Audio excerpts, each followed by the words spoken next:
Now, still, all devotees, the regular course of study, whether someone is inclined for analysis or not, the regular course of study is to hear Chaitanya Bhagavat, Chaitanya Charitamritam, Srimad Bhagavatam, Bhakti Rasamrita Sindhu, Upadeshamritam, Bhagavad Gita, certain texts, to hear them.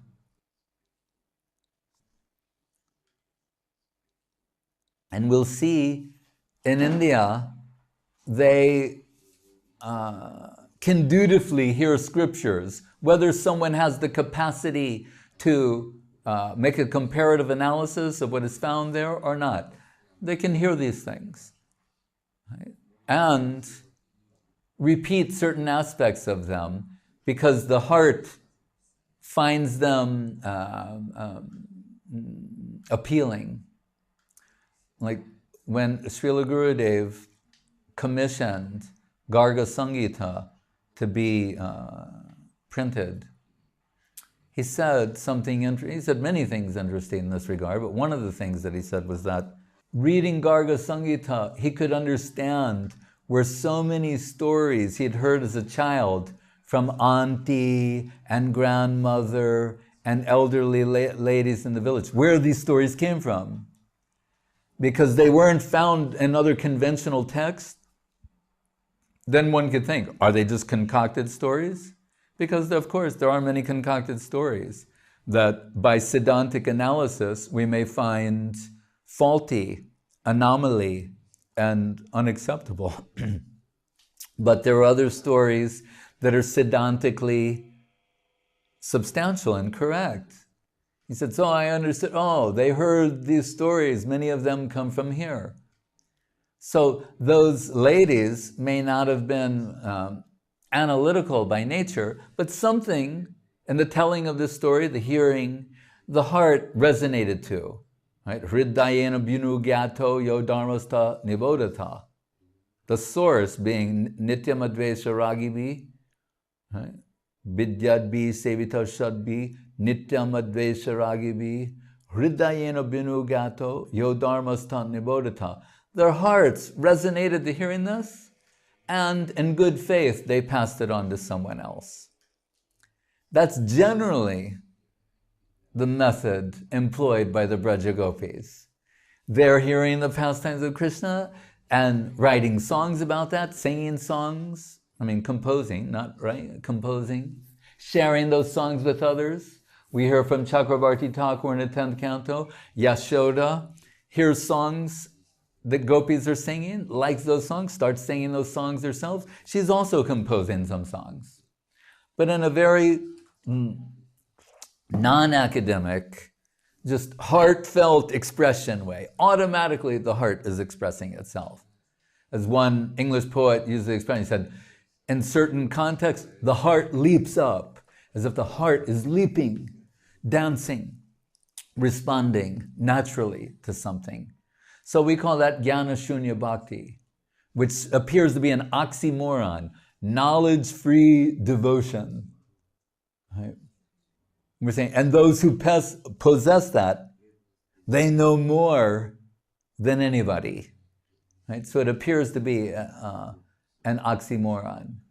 But we'll see when the Braja Gopis, who Guru Maharaj says sometimes, in a charming way, he said, the half-civilized, stupid jungle girls of Vrindavan, that's how they're posing. When they descend in Gaur Leela, Jiva Goswami is also one of them. Right?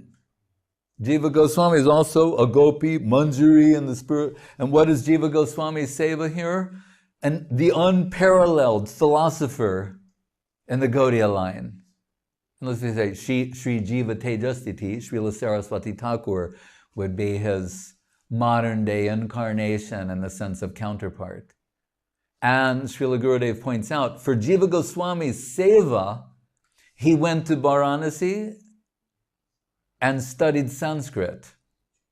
Because he's going to have to defend the authenticity, the legitimacy, the substance of the writings of Rupa, Sanatan, Raghunath Das.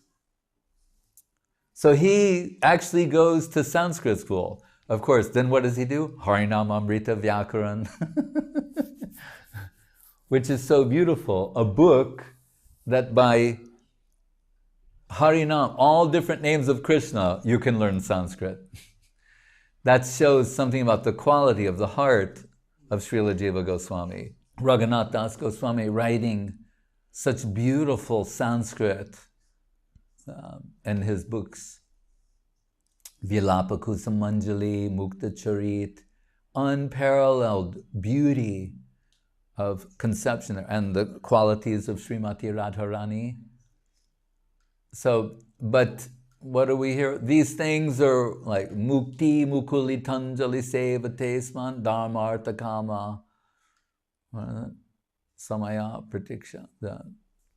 These things are waiting to serve those higher devotees.